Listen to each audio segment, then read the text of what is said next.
tu as pu mettre en place comme action qui fait que, en fait, au final, c'est les clients qui viennent à toi et pas le contraire? L'une des plus grosses qualités que peut avoir un consultant, c'est d'arriver à faire passer ses précos. Si tu es incapable de convaincre le client, t'es pas si bon que ça, quoi, en soi. Techniquement, on change pas beaucoup, par contre, on progresse beaucoup humainement, et c'est ça, finalement, potentiellement, qui fait la différence. Quel serait le 20-80 pour toi qu'on devrait mettre en place d'un point de vue humain pour justement développer son cerf? Alors, c'est... Yes, salut et bienvenue à toi sur BizCare, le podcast business qui prend d'abord soin de toi avant de prendre soin de ton business. Toutes les semaines, j'invite des entrepreneurs ultra inspirants dans leur parcours qui vont nous parler d'investissement, de mindset, de business, de chiffre d'affaires, de développement personnel, de développement spirituel ou encore professionnel dans un seul et même but, te donner les 20% de pépites qui vont te permettre de mettre en place 80% pour te permettre d'être un meilleur humain. Sans plus tarder, je te dis rendez-vous à ton épisode et je te dis à plus tard. Allez, salut! Hello! Salut, salam, shalom à tous. Bienvenue sur BizCare, le podcast SEO, entrepreneuriat et leadership. Aujourd'hui, on va pas parler de SEO chiant. Vous savez, tout ce qui est sémantique, netlinking, technique, tout ça. On va pas parler de ça aujourd'hui. On va pas non plus parler d'IA. On va parler de la chose que tout le monde doit bosser mais que personne ne bosse, son unicité pour avoir des contrats. Aujourd'hui, on va pas parler de technique pour avoir des contrats. On va pas parler de technique pour avoir ces 10 000 € par mois avec le SEO. Non, aujourd'hui, on va parler soft skills. On va parler humanité. Et on va parler de ça avec monsieur Yannick Bouvard. Comment vas-tu, Yannick ? Eh bien bonjour, ça va très très bien. Écoute, on peut parler de plein d'aspects sur la technique et tout le reste. Moi, ça me fait aussi plaisir, mais effectivement, on parle pas assez de tous ces à côté, de tous ces trucs à côté pour avoir des contrats et toute la vie au quotidien en dehors de ce côté technique, contenu et netlinking. Et ça sera l'occasion aujourd'hui. Et pourtant, c'est la base de la base. Parce qu'en fait, tu sais, moi-même, en tant qu'indépendant, depuis 7-8 ans, j'ai arrêté de compter. En fait, à chaque fois que je demande à mes clients pourquoi ils signent avec moi, il n'y en a pas un qui m'a dit parce que tu étais le meilleur techniquement, parce que tu étais le meilleur sémantiquement, parce que tu étais le meilleur en netlinking. Plusieurs fois, ils me disent parce que tu nous as écoutés. Parce que tu as compris, tu as compris notre problème. Mais en fait, ils mettaient en avant les côtés humains, tu vois, qui fait que il m'a choisi moi par rapport à d'autres personnes. En fait, aujourd'hui, justement, avec toi, on va essayer de décortiquer tout ça pour, à la fin de l'épisode, tous ceux qui nous écoutent puissent avoir les petites pépites en termes d'humanité à avoir pour signer un maximum de prestations SEO. Est-ce que ça te va, mon cher Yannick ? Ça me va à fond. Let's go! Alors, du coup, Yannick, juste pour rappeler un petit peu aux gens, avant de te présenter, Yannick, en fait, j'ai rencontré au SEO Camp 2024. Donc, il a fait une conférence. Alors, le titre de sa conférence, elle était juste ouf. Sa conférence, c'est comment faire plus d'argent quand on est consultant SEO freelance. J'ai fait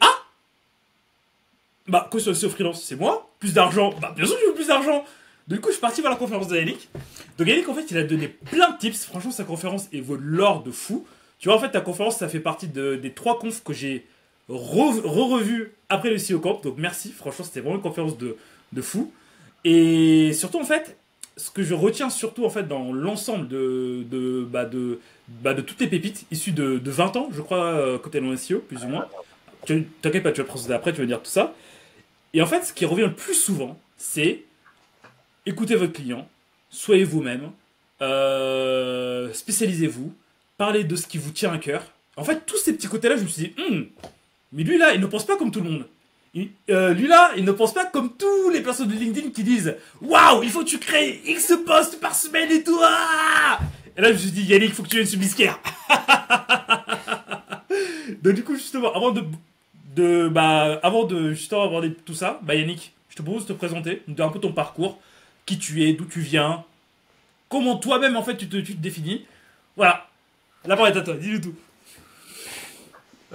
Moi donc ça fait comme tu l'as dit, ça fait une vingtaine d'années que je suis dans le milieu. Après avoir invité Olivier Andrieux, j'ai l'impression d'être un jeune, mais au final, comparé à la plupart des gens, je suis un ancien. Et pour autant, Comme tu le dis, en fait, tous les aspects techniques et tout ça, on apprend beaucoup en quelques années, en fait, et après, on améliore nos processus, on est meilleur techniquement, etc. Mais au final, Hmm. on progresse plus tellement.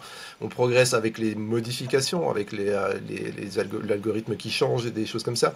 Mais techniquement, on change pas beaucoup. Par contre, on progresse beaucoup, comme tu l'as dit, humainement, Hmm. en termes d'organisation, en termes de choses comme ça. Et c'est ça finalement potentiellement qui fait la différence.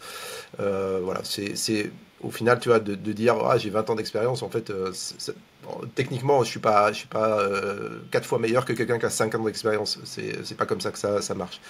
Moi, en fait, pour reprendre au tout départ de tout ça, j'ai eu une formation plutôt marketing, communication marketing au départ, en Mhm. UT. Et ensuite, tu vois, tellement ça fait longtemps, en gros, Internet commençait à arriver en France, mais vraiment arriver, tu vois. Pas le arriver comme Olivier Andrieux qui bidouillait des trucs encore plus chelous. Faut vraiment écouter l'épisode, ceux qui l'ont pas fait. Le niveau d'arrivée d'Internet est pas le même, mais Hmm. vraiment, tu vois, comme ça commençait à poindre et à se démocratiser, ça commençait à s'imposer dans les universités, les choses comme ça. Donc, ça fait très longtemps, tu vois, par rapport à l'avoir sur son téléphone et tout ça, mais pour autant, Hmm. pas aussi longtemps qu'Olivier. Et donc, je me dis, tiens, c'est marrant ce truc, ça a l'air rigolo, on peut faire des trucs et tout ça. Et, euh, et en gros, je suis embarqué comme beaucoup de gens de cette époque-là dans le côté découverte de cet univers-là, comme il peut y avoir d'autres univers qui arrivent aujourd'hui. Voilà, des gens des jeunes qui se laissent embarquer, par exemple, par tout ce qui est des shorts, des Hmm. TikTok et tout ça. Bah, tu vois, c'est un peu la même histoire quoi, à l'époque. Et donc, c'est l'histoire de juste de, bah voilà, c'est un truc super intéressant, super passionnant qui faisait écho un peu à ce que je faisais quand je faisais du basique sur des Amstrad, quand j'étais vraiment beaucoup plus jeune. Et voilà, ce côté-là d'écrire des trucs et on voit les résultats à l'écran, des choses comme ça. Donc je me Ouais, laisse ce côté embarquer magique en là-dedans. fait. Pardon? Comme disait Olivier. En fait, je disais ce côté magique un peu. Ouais, c'est Tu fais ça, deux, trois exactement. Ouais. trucs et après tu fais pouf! Ouais, bah, faut imaginer que vraiment avec le recul, quoi, maintenant tout est facile, il y a plus cette magie-là, quoi, quelque Hmm. sorte. Encore pire avec l'IA maintenant, il y a plus cette magie-là. Mais voilà, ce côté découverte et Eldorado à découvrir et plein de choses à voir, plein de choses qui ont disparu depuis d'ailleurs. Hein. Si on parle de Flash par exemple aujourd'hui, bah, ça parle pas grand monde Hmm. des autres. Mais voilà, c'est un peu tout ça. Et donc, bah, deuxième partie d'études, c'était tourné dans cet ordre d'esprit-là. Sauf qu'en fait, là encore, il faut repositionner dans l'époque, c'est que les formations, elles n'existent pas vraiment, pas du tout même. J'ai juste la chance de tomber sur une formation qui se met en place dans cet ordre d'esprit. Mais en fait, tout est tellement nouveau que bah, les profs, il faut imaginer qu'ils sont, ils sont pas vraiment formés à la question. Donc, Hmm. concrètement, en fait, j'ai l'impression de pas tellement apprendre. Et en fait, pendant ces 2 ans où j'ai passé à étudier vraiment ce qu'on appelait à l'époque là du multimédia. J'ai plus appris par moi-même quoi, concrètement, ce que j'ai quasiment fait à peu près toute ma vie comme ça. Donc en gros, bah voilà, j'ai plus appris par moi-même en bidouillant, comme beaucoup de SEO de l'époque. Hmm. Et après, bah, parcours, voilà, je commence à travailler très classiquement. Premier job webmaster, deuxième job, je suis embauché par une agence de voyage en ligne pour faire du SEO. Et ensuite, en gros, ah tiens, on peut faire de l'édition de site, ouais, bah, on peut gagner de sa vie avec ça. Et donc, bah, je choisis de poursuivre ma vie comme ça en tant qu'indépendant. Je suis juste revenu un tout petit peu en agence pour faire du SEO globalement en agence à Genève Hmm. pendant un temps. Mais depuis, en fait, je suis toujours consultant, un tout petit peu éditeur aujourd'hui, mais principalement consultant en fait. Si j'ai switché d'éditeur à consultant pendant une période. Et aujourd'hui, je suis majoritairement consultant et aussi formateur université et entreprise.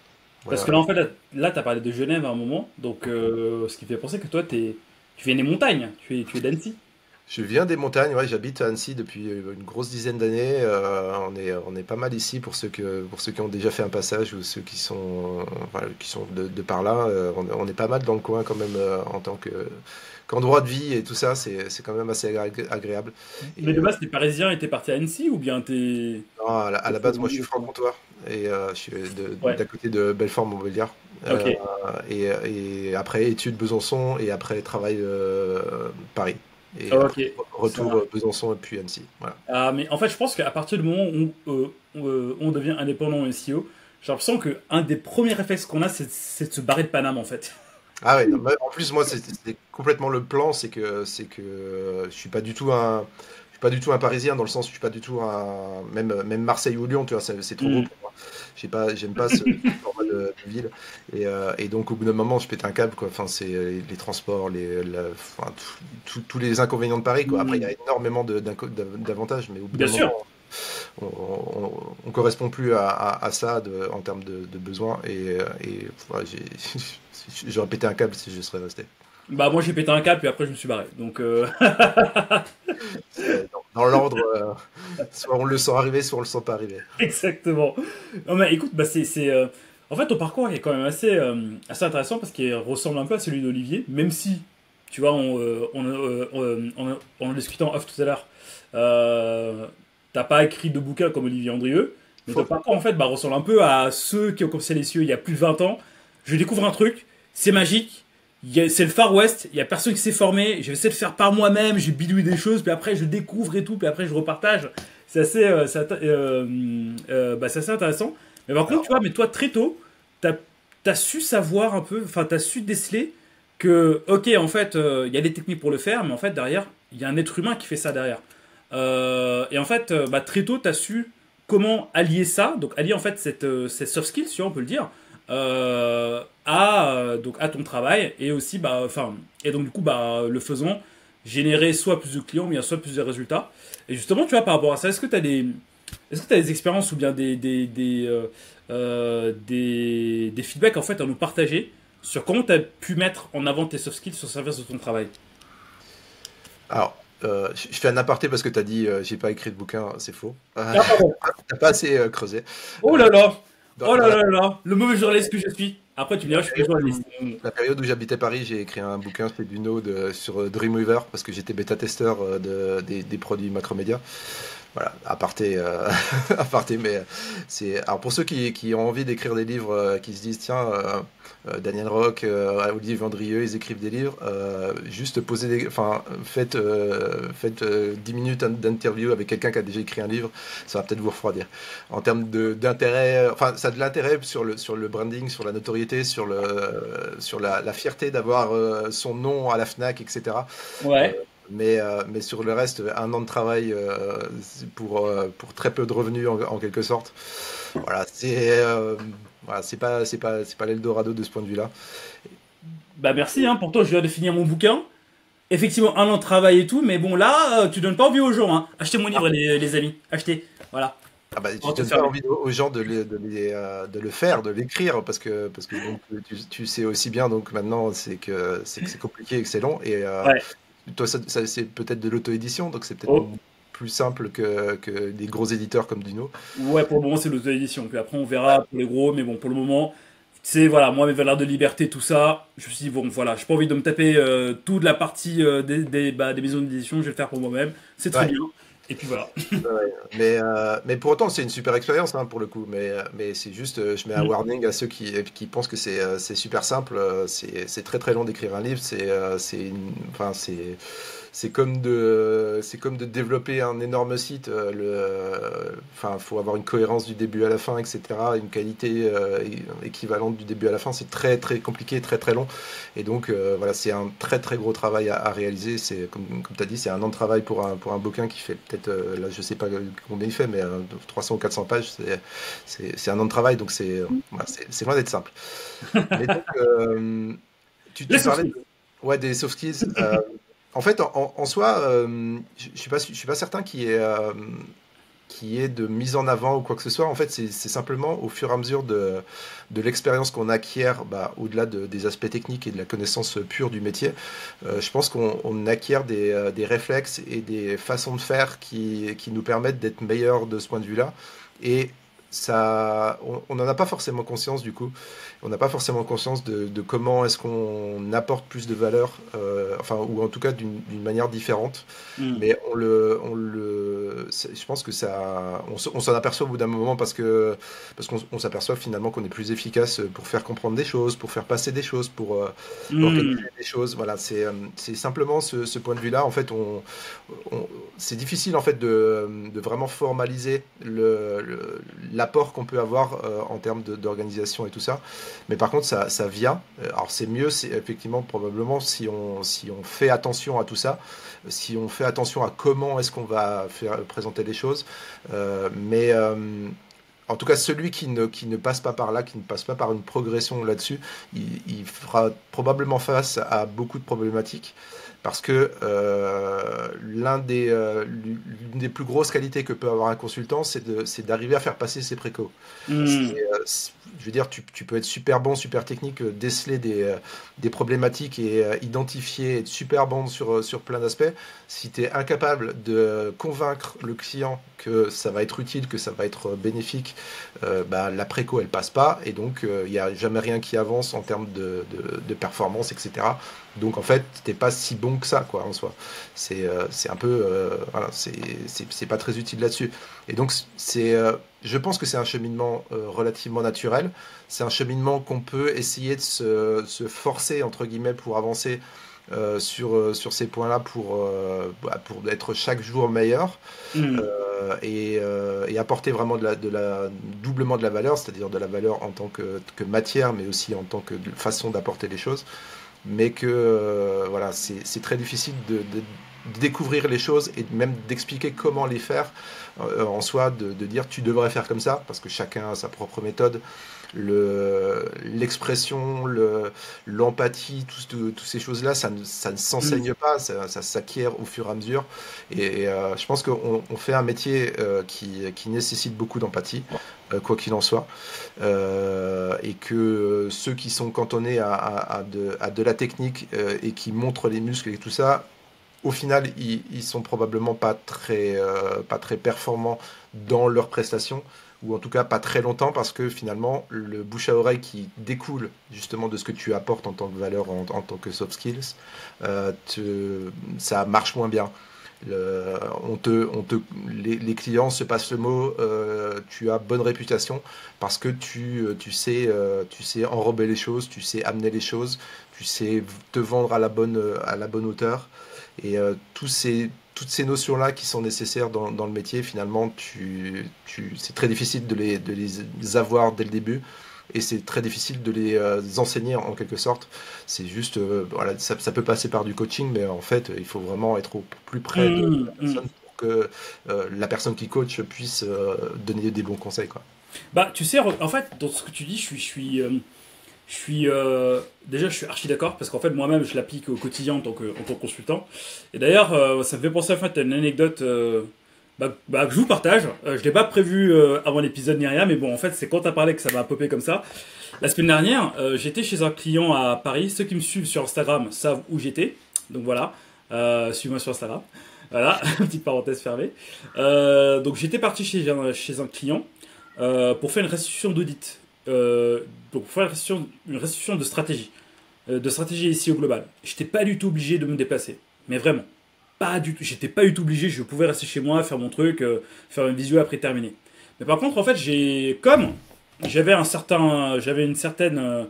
vendu en fait un certain package au client et que j'avais fait le travail dans ce package et qu'il me restait un peu de temps. Je me suis dit bon, c'est pas grave. Je vais investir un billet de train, une chambre d'hôtel, ainsi qu'un verre. Je vais l'inviter après. Je vais lui faire la restitution. Et puis ensuite, on va prendre un verre après.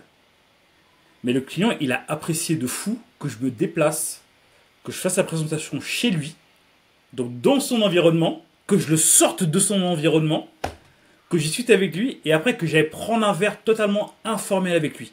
Ouais. Il a tellement apprécié ça qu'à la fin, il m'a dit, waouh, Bill Kerr, je te fais entièrement confiance pour la suite parce que je sais qu'avec toi, je serai bien accompagné. Mhm. Donc en fait, si je lis entre les lignes, ça veut dire quoi? C'est-à-dire que certes, j'ai fait mon taf. J'ai fait mon taf. Mais par contre, juste en faisant ça, le client, en fait, il m'a dit qu'il va mettre plus du sien pour avancer ensemble parce que j'ai connecté d'humain à humain. Ouais, Tu vois? ouais, ouais. Tu vois, en fait, là, dans ce que tu dis là, donc je fais la petite parenthèse de l'anecdote parce que je pas envie que ça dure 10 000 ans. On n'est pas sur Percaster pour une histoire, ou bien pas encore. Mais en fait, juste pour revenir, enfin pour revenir en fait sur un point que t'as dit que ceux qui sont bons en technique ou bien dans les autres techniques du SEO, mais qui ne savent pas comment faire passer les choses, bah en fait là, je partage exactement ta vision des choses, c'est que bah t'as beau être le meilleur, mais si tu ne fais pas preuve d'humanité avec la personne qui est en face de toi, bah en fait tes projets ne vont pas avancer. T'as parlé aussi bah, du bouche à oreille. On est dans un secteur où les clients parlent beaucoup, où ça parle beaucoup, beaucoup, beaucoup, beaucoup. Ta réputation peut faire ça comme elle peut faire comme ça. Et j'ai déjà vécu les deux. J'ai déjà vécu le ça comme le ça. Et en fait, ces petites choses qu'un bon 80%, la population ne fait pas. On revient sur la Pareto. Voilà. Bah, si vous le faites, franchement, vous sortez, mais clairement, du lot. Mhm. Tu vois. Mhm. Qu'est-ce que t'en penses de ça, Yannick? Ouais, non, en fait, moi, la vision extérieure de ton exemple, ce que je vois, Mm. ce qu'on prend conscience aussi au bout d'un moment, c'est que de notre métier, on est en fait des casse-pieds pour tout le monde. Euh, Ouais. pour le dire très poliment et sans être censuré.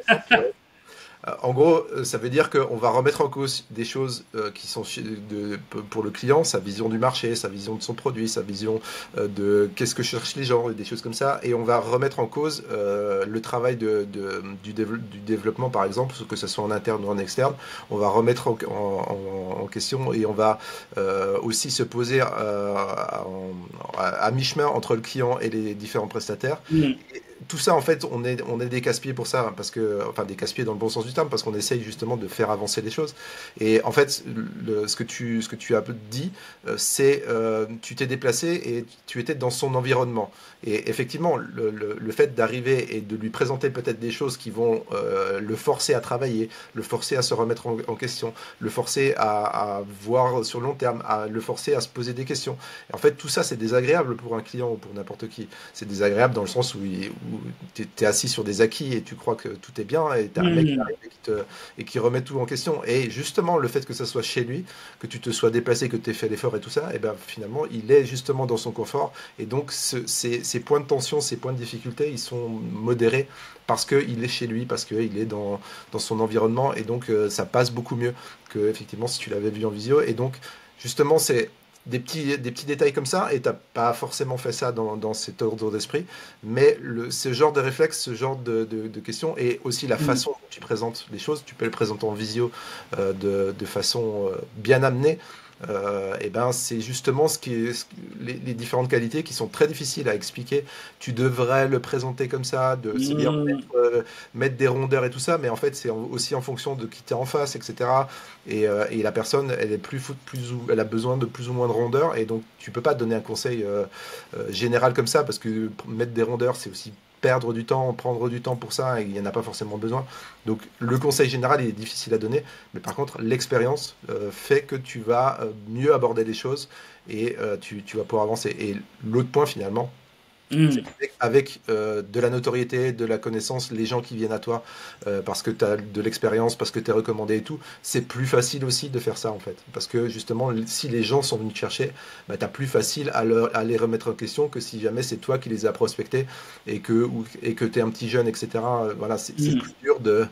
Finalement, la tâche est beaucoup plus difficile, et donc voilà, c'est un ensemble de choses qui fait que le travail en soi de préparation, il est important, parce que délivrer de la valeur qui va permettre d'atteindre des performances, c'est important, mais aussi la façon de l'amener, de le faire passer, ça permettra d'aller plus vite, d'aller plus loin, voilà, d'essuyer moins Mm. de refus, voilà. Et le travail, en fait, il marche aussi souvent avec les devs, c'est souvent important de connaître un peu le métier des devs et aussi des rédacteurs potentiellement, pour pouvoir leur apporter les choses dans le bon sens. C'est-à-dire, tu n'arrives pas en disant ah, il y a une erreur technique sur le site, la moitié des devs ils vont se braquer en disant Ouais, bah, ça me dire que j'ai fait de la merde et alors il faut l'emmener de la bonne manière. C'est ben voilà, et tu pouvais peut-être pas savoir, mais en tout cas tu vois, c'est un peu comme si tu le formais, tu vois, tu lui expliques ce truc là, bah tu vois, d'un point de vue du SEO, bah, c'est mieux comme ça, et que, quelque part s'il sent à la fin qu'il corrige un problème et en plus il a appris un truc et qu'il ne la refera pas par la suite, il a l'impression d'avoir progressé et tu l'as apporté donc de la bonne manière pour lui. exactement. Bah, franchement, t'as tout dit en fait. Bon, bah, merci beaucoup, bah, merci beaucoup, Yannick. Bonne journée. Allez, salut. T'as fait tout dit. Non, non, mais il y a beaucoup d'aspects comme ça, Non, mais mais je, non, mais je il rigole. est dur à donner. Bah, en fait, tu vois, bah, justement, là, en fait, on a pas d'expérience et tout, mais moi, je n'ai pas envie qu'on se dise, bon, bah, c'est cool, j'ai l'expérience et du coup, je peux me permettre de faire ce que je veux. Là, en fait, moi, ce qui m'intéresse, et ce qui intéresse bah, ceux qui nous écoutent, c'est, ok, aujourd'hui, on n'a pas conscience de tout ça, qu'est-ce qu'on peut développer au quotidien, tu vois? Qu'est-ce qu'on peut muscler pour que nos prestations se vendent mieux, pour que nos clients viennent nous chercher, et voilà, pour qu'on soit constamment, tu vois, dans cette optique de bah c'est les clients qui viennent me chercher et pas moi, et pas le contraire. Et donc du coup tu vois justement par rapport à tout ça, qu'est-ce que toi donc, dans ton expérience, qu'est-ce que tu as pu mettre en place comme soit comme soft skills ou bien soit comme action qui fait que bah en fait au final c'est les clients qui viennent à toi et pas le contraire. Euh, Pour, pour le côté prospection, pour le côté acquisition de clients, je pense que moi, c'est beaucoup dû justement à l'ancienneté, tu vois, le Mm. fait que j'arrive à une période où il y a il y a plus de concurrence, mais en fait, moi, j'ai déjà de l'expérience et du réseau, et donc j'ai pas eu besoin, tu vois, de travailler quelque chose de spécifique. Par contre, en termes de produire de la qualité, il y a deux choses qui me paraissent importantes. Mm. J'en ai parlé, donc le côté empathie, si des consultants débutants ou plutôt débutants se posent la question justement de qu'est-ce qu'ils peuvent faire, eh ben, avant de faire une présentation, avant de faire un livrable, de se poser la question de se mettre à la place du client, vraiment en côté empathie, c'est-à-dire le client, il a engagé de l'argent personnel si c'est un entrepreneur, il est au sein d'une équipe complète ou des choses comme ça, on essaye de découvrir qui il est à travers les échanges qu'on a, toutes Mm. ces notions-là, et on se dit, à chaque point qu'on va essayer d'appuyer, comment est-ce que je peux le présenter sans que ça le froisse. Ce que je disais, c'est que tu présentes un truc, est-ce que tu as la bonne information pour pouvoir présenter le truc et ne pas forcément balancer une préco sans savoir ce qui va se passer derrière, parce que il y a plein de fois vous allez tomber sur vous allez dire une préco et les gens ils vont vous dire non, ça c'est pas possible parce que tu n'auras pas assez étudié l'environnement de l'entreprise en quelque sorte. C'est-à-dire Mais mais tu vois, en fait, enfin, je t'attends juste avant que tu puisses continuer. Je reprends juste en fait ce qu'Olivier Andrieux disait dans le podcast qu'on a fait ensemble, c'est que juste de base, sache, enfin, il faut déjà de base savoir de quoi tu parles en fait, tu vois, ouais, et savoir en fait si ça c'est implémentable dans le cas de figure de ton client, c'est tu sûr. vois. Déjà en fait, rien que si on part de cette base-là, on a déjà éliminé beaucoup de personnes. Un des trucs les plus importants du coup au départ à savoir, c'est qui implémente les modifications. Hmm. Est-ce qu'il y a une agence? Est-ce qu'ils le font en interne? Est-ce que la personne le fait elle-même? Ou est-ce que toi, tu vas être obligé de le faire? Déjà, ça te permet tu vois, de savoir comment tu vas pouvoir l'implémentation des choses. Et aussi, en termes de rédaction, de la même manière, bah, qui fait quoi? C'est-à-dire que est-ce que toi, tu gères, tu le rédiges si tu as les compétences? Est-ce que Hmm. tu as un réseau et tu vas pouvoir dispatcher à des gens compétents de ce point de vue-là? Est-ce que il va falloir passer par des plateformes ou du offshore ou je sais pas quoi? Est-ce qu'ils ont quelqu'un en interne? Est-ce que la personne a le temps de le faire si c'est un entrepreneur, etc. Donc, toutes ces notions-là, en fait, si on n'a pas posé les questions-là avant de faire Hmm. le livrable, ben, justement, on arrive avec des précos. Voilà, pour atteindre l'objectif que vous m'avez fixé, il va falloir faire 5 textes par jour. Et là, ils vont dire, mais on connaît personne qui rédige, on ne sait pas rédiger, on n'a pas le temps tu vois. Et donc, du coup, on va retomber dans une problématique qu'il va falloir résoudre, alors que normalement, lors de la présentation, lors de la livraison du livrable, ben, on doit déjà avoir une bonne avancée sur la question, tu vois, sur cette notion-là. Donc en fait, ce que tu es en train de dire, tu vois, si je lis un petit peu entre les lignes, c'est avant que tu commences ta presta ou bien que tu fasses ton audit ou bien que ce soit, Il faut d'abord poser la question au client, bien s'assurer avec lui quelles sont ses ressources en termes d'application des futures recommandations à venir. Parce que si tu fais un audit SEO, il est clair que tu vas parler de technique, tu vas parler de contenu, tu vas parler des netlinking.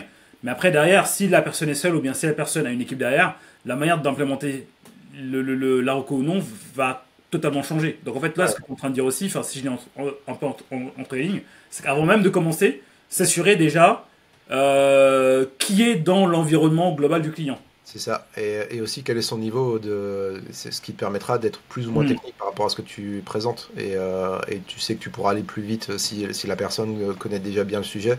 Voilà, c'est des notions qui sont super importantes. Et là, pour le coup, tu vois, ça peut être, en termes de trucs et astuces, ça peut être intéressant de se créer un template de ce point de vue-là.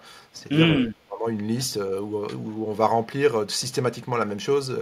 Est-ce qu'il y a un rédacteur, on met la réponse et comme ça on retrouve les éléments et surtout plus que de retrouver les éléments, puisqu'on peut très facilement s'en souvenir, c'est de se rappeler qu'on n'a pas oublié quelque chose dans le processus. Et ça, il n'y a pas forcément de trucs à télécharger sur internet de ce point de vue-là, mais ça se construit au fur et à mesure. C'est-à-dire qu'on fait un projet, enfin on commence à préparer et justement, bien sûr.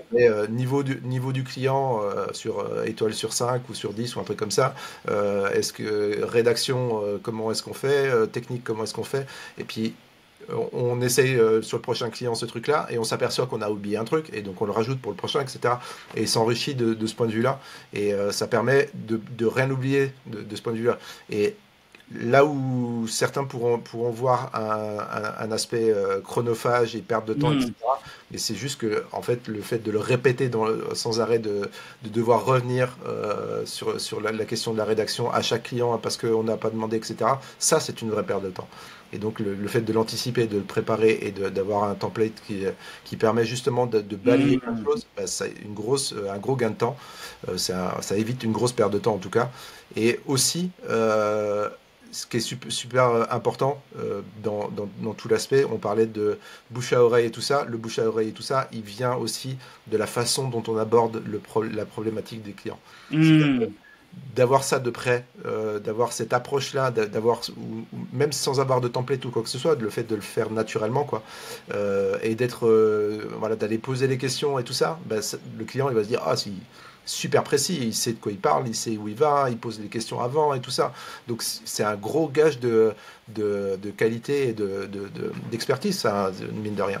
Et après, en fait, encore une fois, ce qu'on délivre dans 80% des cas en SEO, c'est tout le temps la même chose. Il n'y a rien de magique, il n'y a rien de nouveau. Au bout de 2-3 ans d'expérience, quand on a travaillé en agence ou quoi que ce soit, on a fait le tour des 80%. Les 20%, ils viennent juste parce que c'est des problématiques hyper précises, e-commerce et tout ça. Mais c'est que ça, en fait. On peut être super efficient au bout de 3 ans, du moment qu'on a une bonne méthodologie d'approche, de récupération de l'information et d'adaptation de la problématique propre du client à des solutions très classiques en SEO, en fait. Mais au final, tu vois, on en parlait tout à l'heure, tu vois, une des grosses qualités d'un consultant, c'est de faire passer ses recommandations. Tu vois, et c'est ce que André disait aussi dans l'épisode qu'on avait fait ensemble, c'est que en fait au final, pour faire passer tes recommandations au mieux, j'ai l'impression que, en tout cas quand je t'écoute, au fur et à mesure d'expérience ou bien au fur et à mesure en fait de travailler sur des projets, le fond ne change pas, mais par contre en fait, la forme de ta prestation doit changer. Donc du coup pêle-mêle, cela doit passer par connaître le niveau de son client, connaître son environnement technique, son environnement en termes de création, que ce soit de contenu ou bien que ce soit de maintenance du site, sa vision également. Donc en fait, au final, avant réellement de rentrer dans du sujet, est-ce qu'on devrait pas, je sais pas, lancer plus qu'un kick-off, tu vois, mais en fait un point spécifique pour mieux le connaître, et si oui, est-ce que c'est un point qu'on doit vendre ou bien est-ce que c'est quelque chose qu'on peut faire ou bien est-ce qu'on peut avoir ces informations-là, tu vois, mais tout au long de la presta avant de commencer ce travail de fond dont tu parlais. Ouais, mais Après, c'est une question de méthodologie, en fait, en fonction de ce qui nous convient le mieux et de l'environnement aussi. Si on travaille avec des gens plutôt en distanciel ou plutôt des gens locaux, ça dépend aussi de la typologie des projets. Si on a des projets à 50K et des projets à 500 balles, c'est pas du tout la même approche. On peut pas passer le même temps sur des aspects comme ça. Mais par contre, sur ces aspects-là, de pouvoir faire remplir le formulaire ou passer 10 minutes avec le client où on va justement passer en revue un formulaire et tout ça, ça peut faire une forme de kick-off. Effectivement, plus le projet va être gros, plus le kick-off va être important parce qu'on a besoin de plus de détails, parce qu'on a du temps aussi pour pouvoir le faire. Et ça va vraiment dépendre de la taille du projet. Et donc, si on est consultant indépendant, on aura plus des petits projets où on va être obligé d'aller faire des kick-offs plutôt rapides. Lorsqu'on est dans une agence où on a une personne qui est dédiée à ça, et puis après plein d'autres personnes qui vont être dédiées à chacune des tâches, le chef de projet, il va passer beaucoup de temps sur du kick-off et connaître les choses et dispatcher ensuite l'information. Je pense que c'est vraiment lié à ce genre d'aspect, mais ça reste important d'avoir le minimum, entre guillemets, la base, et de montrer qu'on s'est intéressé, et c'est pas simplement de la pure application super rapide de procéder. Voilà. Moi, je pense que notre vraie valeur, à partir du moment où on a suffisamment d'expérience, c'est ça, c'est de savoir récupérer de l'information, la bonne information, potentiellement aller chercher des détails qui sont pas communs à chaque projet, mais le genre d'information qui va être super précieux pour être plus performant d'un côté, et ou pour gagner du temps, éviter d'en perdre dans le projet. Voilà, c'est tout des choses qu'il faut soit sentir, soit préparer. Notre vraie valeur, aller chercher de l'info. Allez hop là, ce sera dans le teaser du podcast. Justement, tu vois, je pense qu'on peut s'attarder pas mal sur ça, mais globalement, je pense que on a les 80% d'infos, tu vois, donc intéressez-vous à vos clients, voilà, intéressez-vous à vos clients. Si vous avez la possibilité de prendre un verre avec lui, faites-le, parce qu'en fait, c'est dans ces moments vraiment formels qu'il peut y avoir des petites pépites qui va lâcher et que vous pouvez, hop là, choper comme ça en vol. Maintenant, donc ça c'est plus sur la partie comment faire en sorte que ma prestation se passe au mieux. Maintenant, si je reviens, tu vois, sur une partie plus développement commercial, développement de mon activité, développement de ma clientèle, développement de mon CA, tu vois, parce que les gens sont là, ils nous écoutent pour ça, tu vois. Là, dans ton expérience, quel serait le 20-80 pour toi, tu vois, qu'on devrait mettre en place d'un point de vue humain pour justement développer son CA? Hello, je me permets juste de t'interrompre 10 petites secondes pour te demander de nous laisser un pouce bleu vers le haut, un petit bouton j'aime sur YouTube, ou de nous mettre 5 étoiles sur la plateforme de podcast de ton choix. Ça nous aide vachement à développer ces épisodes. Maintenant, je te laisse retourner à ton épisode. Alors, j'ai envie de te dire qu'il y a 2 20-80. Il y a 2 20-80. Il y a 40-120, attention. Non, dans le sens où on travaille à la fois sur le court terme et sur le long terme. Lorsqu'on débute ou lorsqu'on veut progresser, on a une notion de court terme qu'on a moins après parce que finalement les choses sont installées, etc. Et justement, on a fait des choses sur le long terme qui payent enfin. Et donc, tu as ces deux notions-là, tu as la notion court terme et long terme. Lorsque tu as besoin d'acquérir des prospects sur le court terme, c'est pas les mêmes techniques que tu vas mettre en place que sur le long terme.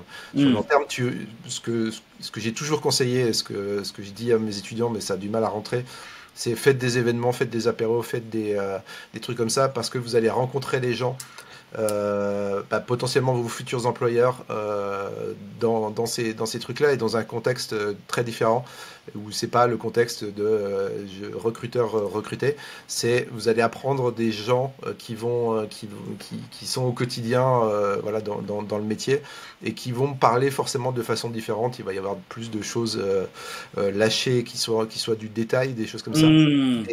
et je sais que c'est une grosse difficulté par rapport à voilà, il y a un step à passer pour se faire violence et découvrir, aller rencontrer des gens qu'on connaît pas, etc. Et on voit pas le bénéfice que ça peut avoir sur le long terme. On voit pas voilà, souvent quand les étudiants ou les jeunes, ils ont tendance à avoir le bénéfice immédiat. Et aller dans un apéro, il n'y a pas de bénéfice immédiat. Il y a rarement du bénéfice immédiat en tout cas. Il y a du bénéfice sur le long terme parce qu'on va connaître quelqu'un qui va peut-être nous rencarder sur quelque chose, ou on va discuter sur des choses qui vont nous servir plus tard, qu'on va pas apprendre ailleurs en cours, etc. Et il faut le voir vraiment comme ça, et c'est super important parce que c'est en travaillant ces notions-là de réseau et des choses comme ça qu'on consolide des connaissances et des choses comme ça.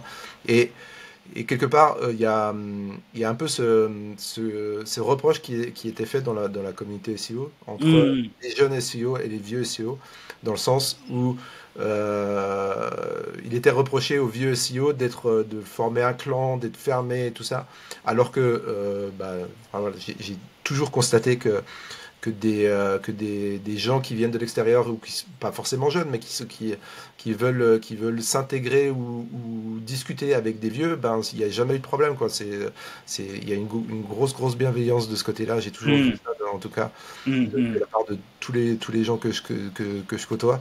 Et du coup, il n'y a pas de problème à aller rencontrer des gens et de discuter avec eux. Faut pas croire non plus que c'est des gens qui ont la grosse tête ou quoi que ce soit et qui veulent pas parler à des gens qui débutent. Non, c'est pas vrai du tout. Tous les gens que je côtoie, que je connais, sont des gens super bienveillants. Et il y a toujours moyen d'aller discuter avec eux et de récupérer quelque chose. Et si le quelque chose, c'est juste une discussion et de se sentir plus à l'aise, etc. Ça peut être des détails, et ça peut être plus que des détails, parce que ça peut être des notions de business hyper immédiats. Mais en tout cas, il faut le faire, il faut y aller. Et peu importe qui sera à cet événement ou à cet apéro ou quoi que ce soit, parce que ça peut être des gens qui n'ont pas du tout le même métier, parce que là je parle d'apéro, mais ça peut être des apéros SEO, mais ça peut être des apéros web, ça peut être voilà, ça. À Annecy, pendant une période, on a organisé des événements comme ça, où on faisait des thématiques plus ou moins larges. C'était parti sur le web, et ce qui était super intéressant, c'est que le dev rencontrait le graphiste qui rencontrait le SEO, et tu avais des vraies discussions où tu voyais les problématiques du dev par rapport au SEO, le SEO par rapport au dev, etc. Ouais, Tu avais des choses super intéressantes de ce point de vue-là. Et donc ça, c'est super intéressant de se mélanger. Il faut sortir de ce carcan de l'entreprise ou de l'université uniquement. Il y a plein d'autres manières de rencontrer des gens, d'ouvrir des opportunités. Et voilà, c'est peu importe avec qui vous avez envie de discuter, et pas forcément dans des apéros. Envoyer des messages privés, des choses comme ça, c'est plein d'opportunités. Je veux dire, les gens n'ont pas forcément le temps de répondre tout de suite ou quoi que ce soit, mais la plupart du temps ils sont bienveillants, donc faut pas hésiter à partir là-dessus. Mais tu sais, en fait, juste pour la petite anecdote, moi c'est comme ça que j'ai eu mon premier job SEO, en 2014. Ouais. Donc j'étais au salon du e-commerce de Paris. Il y avait Philippe Lyonnais qui donnait une conférence sur scène. D'accord. Et moi, rookie que j'étais, j'avais 23 piges. Je vais le voir tout timide et tout. Je lui dis, écoute, moi je cherche un job dans le SEO. Le lendemain, il m'a rappelé. Le surlendemain, j'ai vu Mathieu Chapon. Et 4 jours plus tard, j'étais consultant SEO. Ouais. En CDI. Ouais, mais voilà. Après, il y a des exemples où ça peut mal se passer pour une raison ou pour une autre. Mal se passer dans le sens où les gens sont pas réceptifs. Mais s'ils sont pas réceptifs, ou s'ils sont pas ouverts, ou s'ils sont pas cool, ou s'ils sont pas sympas, pas qu'ils te disent j'ai pas le temps, et je veux dire, voilà, ça peut arriver. Mais s'ils sont négatifs dans leur approche, je veux dire, tu rates rien, en fait. Si c'est quelqu'un de négatif, en fait, ça sert à rien d'aller travailler, d'aller échanger avec quelqu'un qui est négatif. Ouais, c'est clair. Voilà, si les gens te répondent, même s'ils te répondent qu'ils n'ont pas le temps, etc., c'est un coup neutre, un coup dans l'eau, quoi. Mais s'ils te répondent même rapidement et quoi que ce soit, voilà, tu multiplies les échanges, tu multiplies les cas, voilà. Faut surtout pas hésiter. Voilà, quand il y a des conférences, poser des questions, aller voir les intervenants, voilà. Enfin, Ah, c'est clair. surtout pas croire que c'est des gens au-dessus de tout le monde ou quoi que ce soit. C'est pas parce qu'on a 20 ans d'expérience, qu'on a 15 ans d'expérience, qu'on est super connu, qu'on a une chaîne YouTube ou quoi que ce soit. On s'en fout. Je veux dire, faut aller faire son trou, faut oser, faut y aller. Non, mais là, en fait, c'est hyper intéressant ce que tu dis parce que pour le coup, je vais partager deux histoires, donc du coup à toi ainsi qu'à ceux qui nous écoutent. La première, c'est que quand j'étais aussi au camp 2024, là, tu vois, c'est là où, c'est là où on s'est croisés et que j'ai eu ta conférence. Il y a plusieurs personnes qui m'ont dit c'est toi Bill Kerr de Biscare Podcast? Je fais bah ouais. Ouais, j'adore ce que tu fais, mais j'imaginais pas te parler. Je fais bah écoute, j'ai fait pipi caca comme toi, hein, donc t'inquiète pas, ça va bien se passer, tu vois. Donc ça c'est le premier, la première chose que je voulais dire. La deuxième, c'était quand j'ai eu Laurent Borelli, tu vois, il y a 5 mois maintenant, au moment de tourner, quand je l'ai eu, et quand l'épisode est sorti, l'épisode avait tellement marché, tu vois. En fait, c'est l'épisode qui m'a permis d'être reconnu dans le paysage du SEO. T'as plusieurs personnes, des SEO, hein, tu vois, des SEO donc bien établis qui sont venus voir, qui m'ont dit comment t'as fait pour avoir Laurent Borelli? Bah, je lui ai dit, bah, je lui ai demandé. Bah ouais. Bah, il fait pipi caca comme moi, donc, donc j'ai demandé. Au pire, il me dit non. Au mieux, bah, je fais l'épisode avec lui, mais dans tous les cas, je suis gagnant. Tu vois? Donc, en fait, là-dessus, tu vois, avec les deux histoires que je viens de raconter, et pour aller dans ton sens également, c'est que ça paraît tout con, aller voir les gens, mais en fait, il y a beaucoup de personnes qui sont bloquées à cause de ça. Pourquoi? Parce qu'ils se disent mais il va me rejeter, qu'est-ce qu'il va penser de moi? De toute façon en fait moi je suis pas assez pour que lui me considère. Et franchement en fait on s'en fiche. Parce qu'en fait c'est dans l'inaction que vous avez déjà perdu en fait. Tu vois? C'est dans l'inaction que les gens ont déjà perdu. Alors que si tu demandes au pire du pire du pire du pire du pire du pire situation, le gars le gars ou la meuf, il te laisse un vu. Il te laisse un vu. Et aujourd'hui, j'ai un vu d'une personne que j'essaie d'inviter sur le Biscuit Podcast depuis 4 mois maintenant. Elle s'appelle Amandine Barr. Amandine, si tu regardes cet épisode, c'est pour toi. Tu me laisses un vu depuis 4 mois. Depuis 4 mois, je te dis viens. Voilà. Au pire, t'as un vu. Au mieux du mieux, bah, le gars, il te dit ouais, bah, je suis pas dispo. Ou bien, ouais, bah, écoute, grave, c'est quand?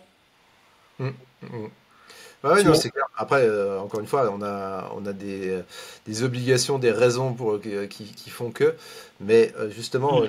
les gens qui vous envoient chier parce que soi-disant vous êtes personne, bah, c'est que c'est eux qui sont pas intéressants, quoi. Ah, bah, Et c'est clair. ça, vous le découvrirez tôt ou tard.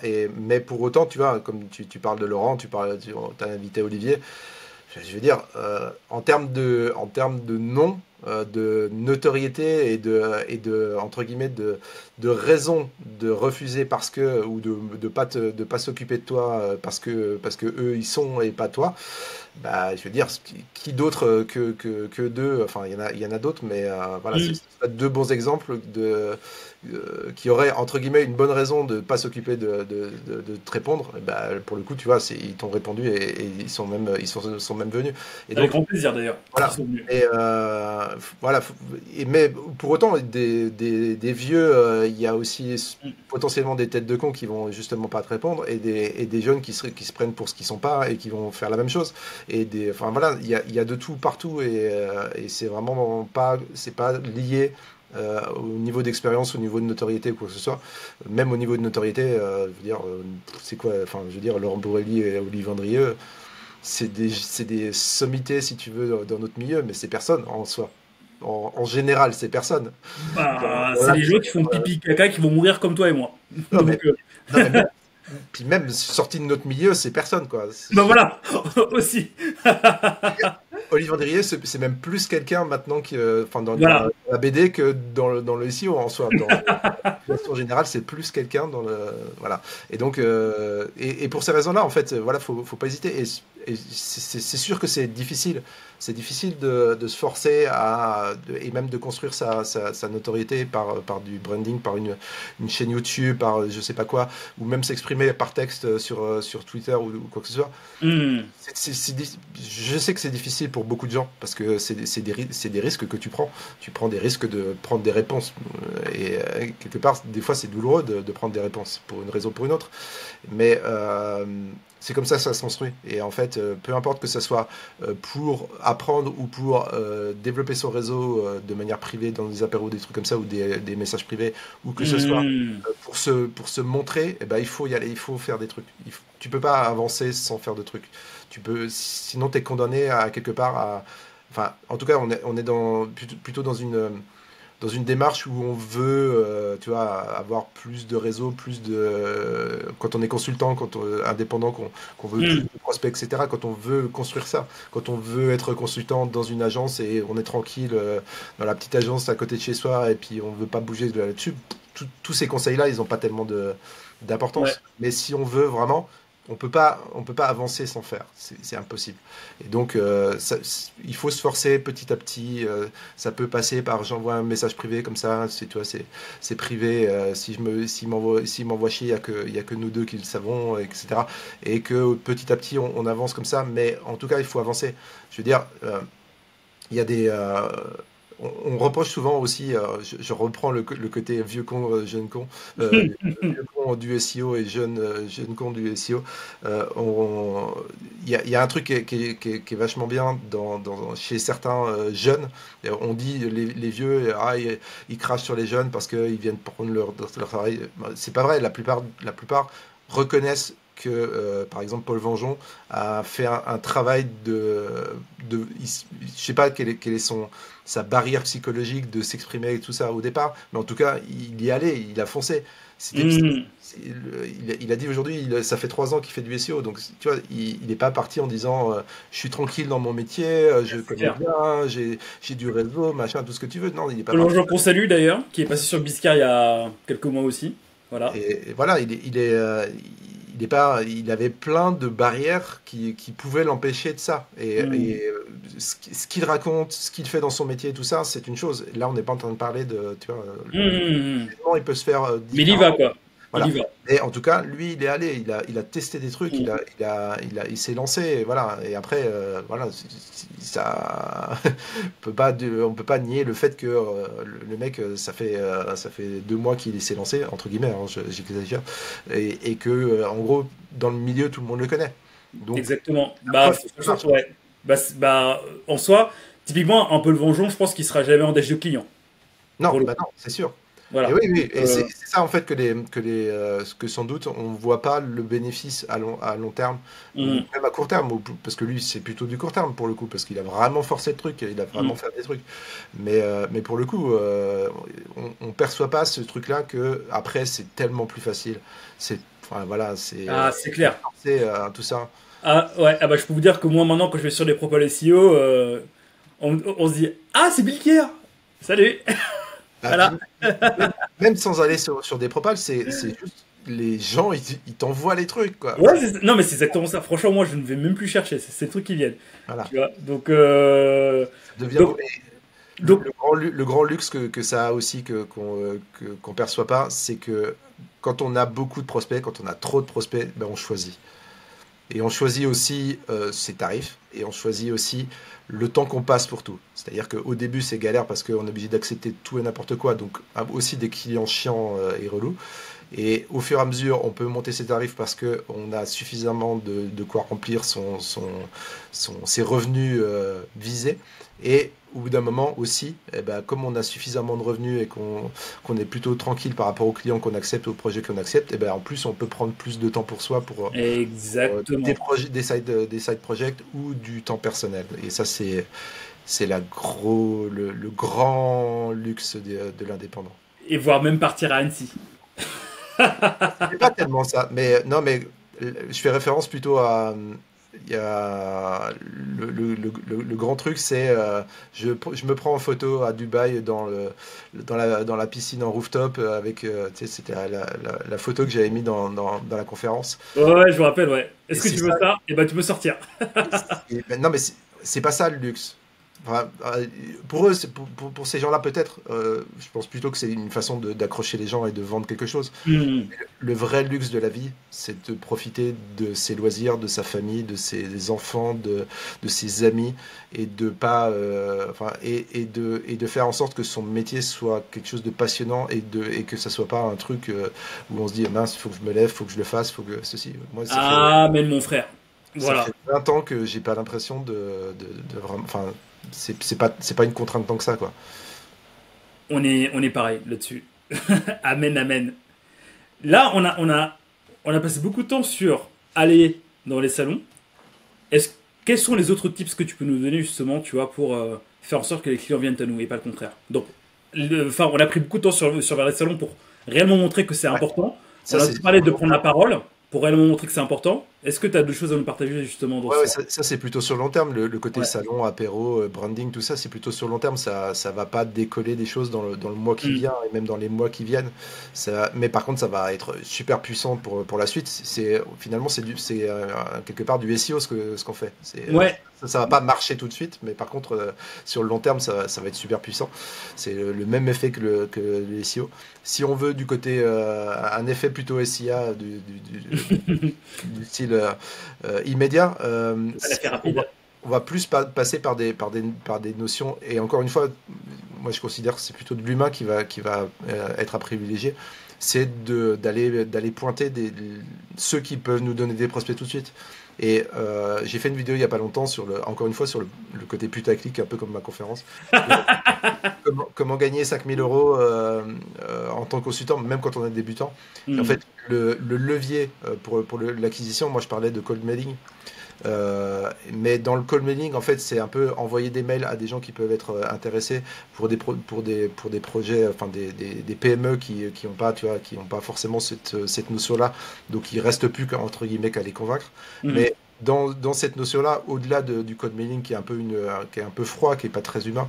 Moi, ce que je conseille tout de suite, vous avez un bassin de vie autour de vous. Il y a des agences de communication, des agences web et tout ça, où il y a très peu de spécialistes du SEO.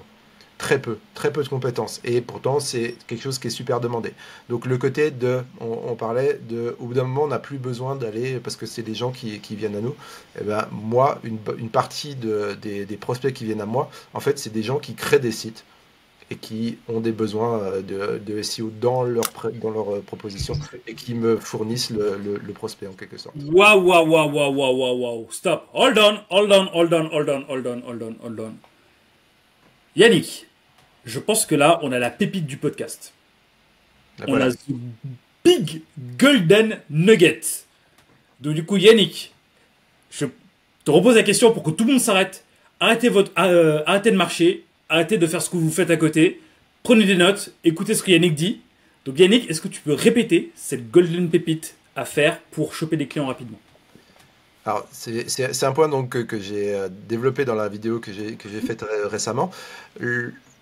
Sans passer par du emailing et des trucs comme ça, prenez Google Mail. Un scrapper, pas de scrapper, peu importe, vous pouvez le faire manuellement. Vous prenez, j'ai dit Google Mail, Google Maps. Je me suis aperçu de mon erreur. Prenez Google Maps, scrapez ou ne scrapez pas, faites-le manuellement. Vous faites chercher toutes les agences web autour de chez vous, toutes les agences de communication. Vous cherchez création de sites web, des trucs comme ça, tous les professionnels.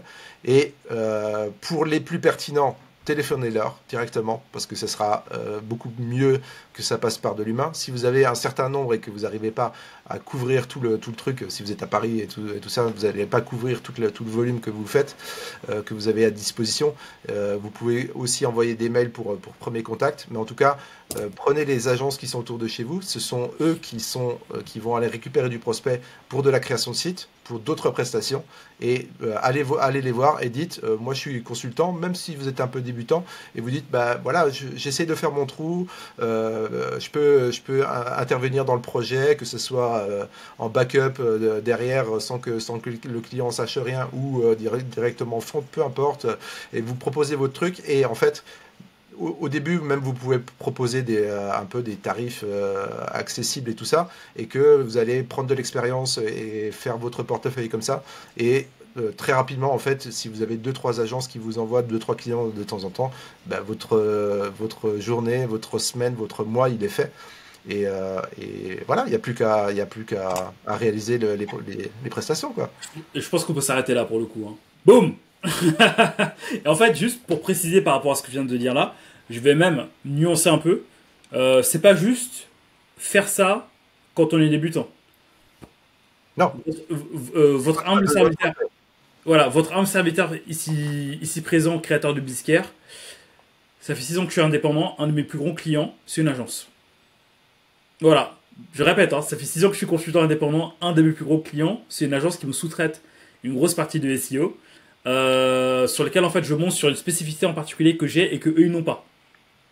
Donc c'est pas juste qu'on est jeune qu'on doit le faire, ça peut vous suivre tout du long et quand même, vous pouvez même créer un partenariat avec ces différentes boîtes pour que vous soyez en fait leur SEO guy en fait. Et comme je le dis souvent en fait en conférence, comment je redonne, ou bien ce que je dis à mes élèves, vous avez une compétence, en tout cas pour ceux qui font du SEO, vous avez une compétence qui est extrêmement rare sur le marché, encore plus en 2024. Vincent Terrazi l'a dit dans un précédent épisode de Bizcare Podcast, Elliot Bobet l'a dit, Laurent Bourrelli l'a dit, notre cher Yannick le dit, Olivier Andrieux le dit. Franchement, plus ça va, plus le SEO se complexifie, et plus, si vous connaissez ça, vous faites partie des rares personnes qui maîtrisent le SEO.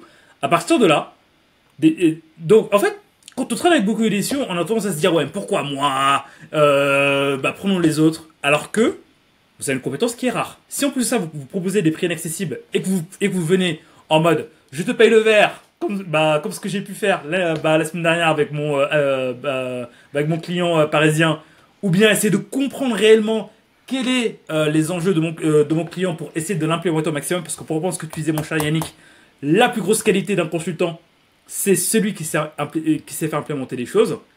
Si vous avez tout ça, écoutez, vous êtes obligé d'avoir des clients. Là, pour le coup, j'ai pas d'autres choses à dire. Vous êtes obligé d'avoir des clients. Et en fait, la plus grosse difficulté là-dedans, une fois que tu sais comment le faire, c'est juste de savoir se faire violence pour contacter les gens. Et encore une fois, je sais que c'est une difficulté pour plein de gens de prendre le téléphone et de se vendre et de dire je sais faire alors qu'on est plutôt débutant peut-être. Et même, tu sais mieux faire que la plupart des gens dans cette agence-là et tu apportes quelque chose et voilà, c'est comme ça qu'il faut faire son trou. En fait, généralement, tu vois, ça, c'est, en tout cas, de ce que j'ai pu identifier, c'est un problème de confiance et c'est un problème, en fait, d'auto-sabotage et de syndrome d'imposteur.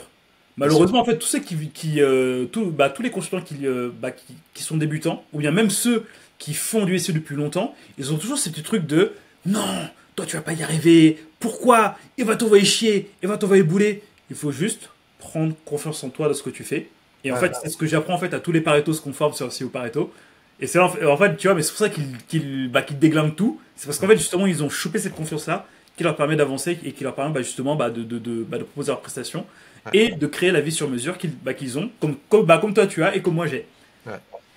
Effectivement, il faut se lancer et même si on n'est pas à l'aise sur tout, on peut poser des questions dans les forums, les machins, des trucs comme ça.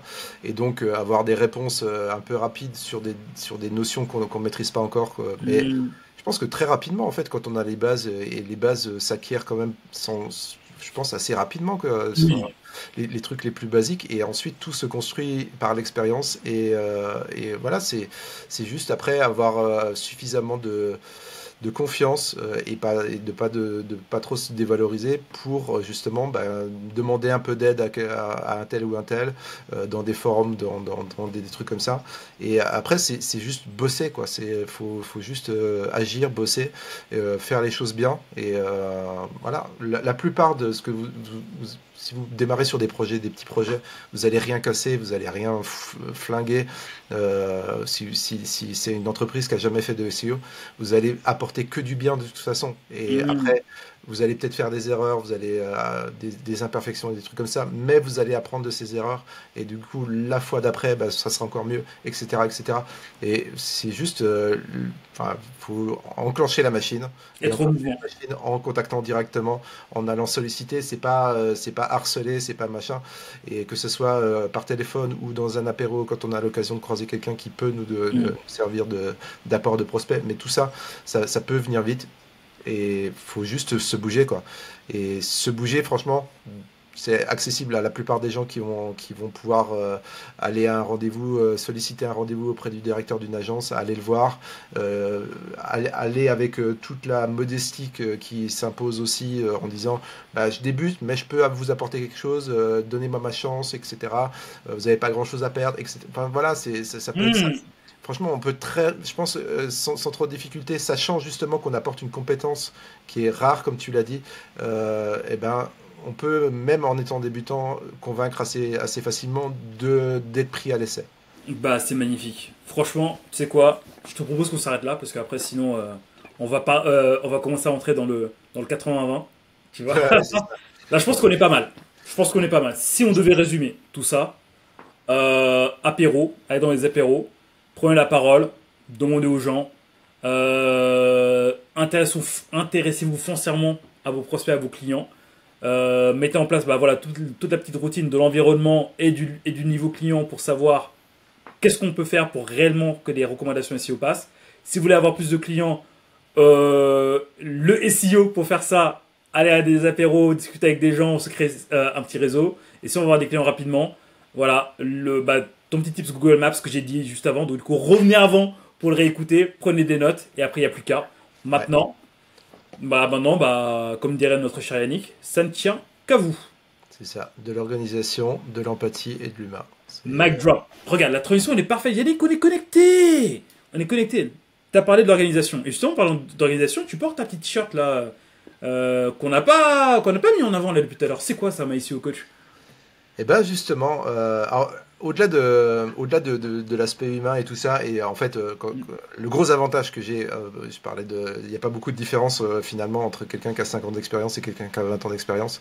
Le gros avantage, c'est quand même d'avoir croisé tellement de projets et tellement de profils d'entreprises, etc., et de gens dans les entreprises, qu'au final, on cerne bien quelles sont les difficultés, etc. Et c'est pour ça aussi que je dis sans difficulté que des opportunités, il y en a plein, parce qu'il y a plein d'entreprises qui font pas de SEO et qui ont des besoins, il faut juste réussir à s'y adapter.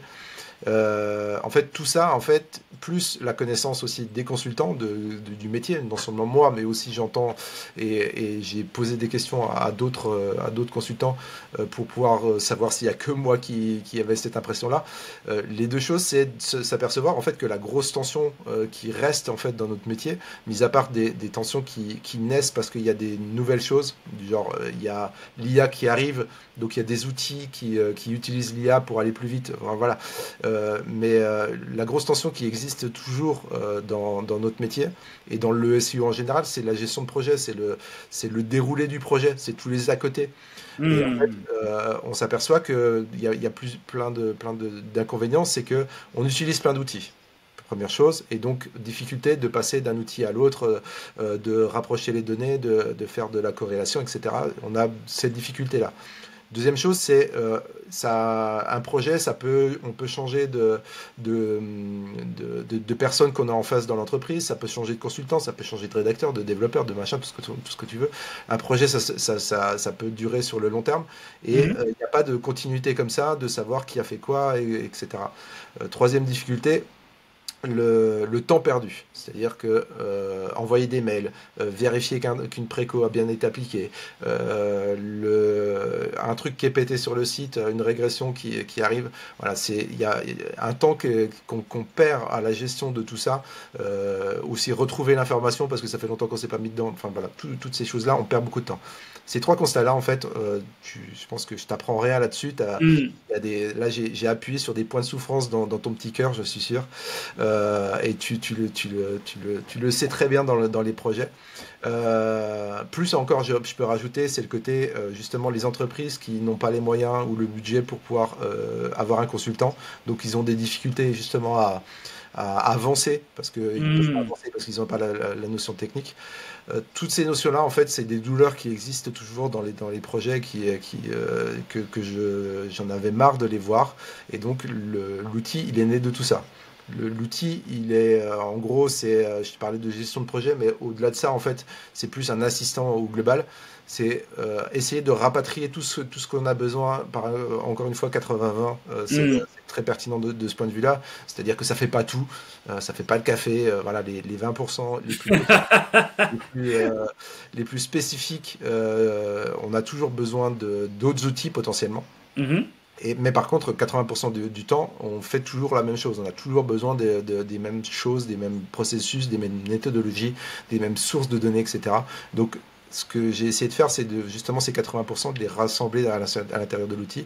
Donc 80% de ce qu'on a besoin, c'est-à-dire par exemple des suggestions de mots-clés, du suivi de position, de l'audit technique, du monitoring, c'est un peu moins fréquent, mais et en fait on l'a dans l'outil, plus en fait des soulagements de tous les points que je t'ai soulevés. Par exemple, comme c'est un outil de gestion de projet, on invite le dev, on invite le client, on invite le rédacteur, et on peut assigner une tâche à faire, etc. Exactement à la personne dédiée. Et je te parlais de perte de temps, par exemple, pour aller vérifier qu'une préco a bien été appliquée. Et ben, tu dis au rédacteur, va m'optimiser ce title parce qu'il y a une problématique spécifique de longueur, par exemple, ou de présence de mots-clés.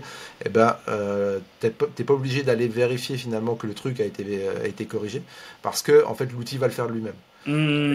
Dès le départ, il va te dire, sur cette page-là, le title, il n'y a pas le mot-clé que tu cherches à viser. Donc ça te remonte comme suggestion d'optimisation, truc relativement classique. Il y a plein d'outils qui le font, sauf qu'ils s'arrêtent là quelque part en termes de travail. Là, le but, c'est que toi, tu dis, ok, ça me paraît intéressant à faire. Le consultant, le chef de projet ou chargé marketing, hein, ça peut être juste le chef de projet, quoi. Et toi, rédacteur, va le faire. Et la problématique en termes de temps, c'est tu es obligé de revenir vérifier qu'il l'a bien fait après. Si tu veux vraiment faire ton boulot au complet, non. Là, avec l'outil, en fait, on va vérifier pour toi. Et donc, deux possibilités. Le truc est bien fait, et ok, ça passe dans l'historique et t'es tranquille, on te remonte pas la problématique. Le truc est pas fait, mal fait ou quoi que ce soit, et on remonte la problématique à la personne qui était assignée à ça. Et donc, en fait, tu as une centaine de points de vérification au total, que ça concerne le site ou chaque page, et c'est en permanence comme ça. Et donc si tu as une régression en termes de monitoring, par exemple, le client il se dit tiens, c'est une bonne idée de passer cette page-là en noindex, sauf que s'il ne te prévient pas, tu le vois pas avant d'avoir les conséquences sur le positionnement. Et donc là, tu le vois dès le lendemain, parce que tous les jours on vérifie ça. Ouais, en fait, c'est un outil de gestion de projet SEO. C'est un outil de gestion de projet SEO et d'assistant complet. Ouais. Ok, super. Et du coup, quand ça se passe, c'est gratuit, c'est payant Alors, c'est gratuit si tu veux l'essayer. T'as pas de limite par rapport à ça. En fait, tout ce dont je parle, c'est axé sur des pages cibles. C'est-à-dire que des pages importantes sur ton site. Ça ne veut pas dire toutes les pages de ton site, ça veut dire des pages importantes. Mais la plupart des entreprises ont un site où il y a au pire 30, 40, 50 pages importantes. Il peut y avoir plein de pages du blog, des trucs comme ça, des trucs pas très importants dans le site, ou des pages de transition. Tu vois, c'est pas des pages qui sont forcément dédiées à se positionner, juste à créer du contenu ou à des pages piliers de transition, des pages mais des pages importantes. En fait, tu peux l'essayer, l'outil, jusqu'à 10 pages importantes. Donc en fait, il y a plein de projets où tu peux déjà voir pas mal de choses, voir comment ça marche, et il n'y a pas de limite par rapport à ça. Il y a juste, la limite, c'est 10 pages cibles. Tu peux travailler sur tes 10 pages cibles qui vont être comme ça, qui vont être associées chacune à un mot-clé principal et potentiellement des mots-clés secondaires. Et ça, c'est le freemium. Donc tu peux inviter des gens, il n'y a pas de limite d'inviter des gens de ceci, de cela. Tu utilises l'outil comme ça gratuitement sur ces 10-là. Et au bout d'un moment, tu vas te dire, ouais, mais 10 c'est bien, mais j'aimerais bien en avoir plus. Et là, tu commences à rentrer dans une logique d'abonnement. Waouh, ok. Bah franchement, honnêtement, à tester. Franchement, à tester. Bah moi, je vais tester. En tout cas, je te ferai des feedbacks et tout, mais Avec ça me paraît plaisir. vachement intéressant. Et puis nice. Bah bravo pour cet accomplissement. Merci. Et bah du coup, qu'est-ce qu'on peut te souhaiter justement maintenant, tu vois, pour terminer tranquillement cet épisode? J'ai envie de te dire que c'est beaucoup lié justement à ce projet-là. Mhm. C'est un gros travail au final parce que là finalement tu vois c'est la présentation est nécessairement de plusieurs minutes parce que je peux pas dire des choses en une phrase. Tu Mhm. vois. Quand je dis assistant SEO ou gestion de projet, tu perçois pas trop le truc et donc je suis obligé de détailler. Voilà, Mhm. tellement il y a de trucs à l'intérieur. C'est pas un truc qui se résume en quelques mots. Et il y a beaucoup de travail là derrière. Il y a beaucoup alors, d'ambition dans le sens, pas l'ambition de cartonner, d'être multimillionnaire ou je sais pas quoi. C'est de l'ambition, c'est que ça réussisse à faire ce que c'est censé faire. C'est-à-dire Mhm. faire gagner du temps aux consultants, faire gagner de la charge mentale aux consultants, faire que les entreprises puissent faire une bonne partie du travail indépendamment de consultants, tu vois, ce genre de choses. La réussite, pour moi, c'est ça, c'est que les gens se disent, oh, putain, c'est un game changer pour moi et que peu importe que ce soit des consultants ou des entreprises, c'est surtout ça la réussite, c'est qu'il y en a un maximum. C'est là où je jugerai de la réussite du projet dans le sens, tu vois, le petit bébé, quoi, le petit bébé que Mhm. tu mets en Le place, petit qui grandit. tu le vois réussir dans la vie, tu vois. C'est ça qui est le plus important en soi en termes de réussite. Et après, bah, ce qui est corrélé forcément, c'est que les abonnements suivent et que voilà, que moi, ça me plairait bien de passer ma vie à défendre ce petit bébé, quoi. Waouh, bah écoute, je te souhaite vraiment que ce tout explose. Bah, si ça fait le job et si ça répond en fait à la promesse que tu viens de défendre, c'est un peu qu'à réussir. Donc du coup, je te souhaite masse réussite. Et puis voilà, je pense qu'on est déjà pas mal.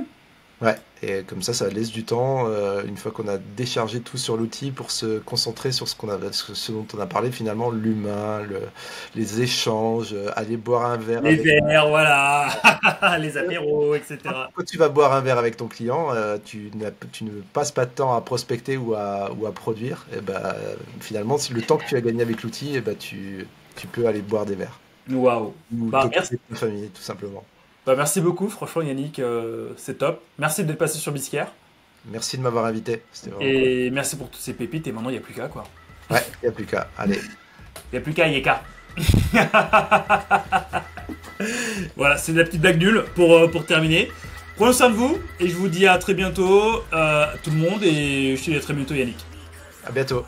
Salut, ciao, ciao.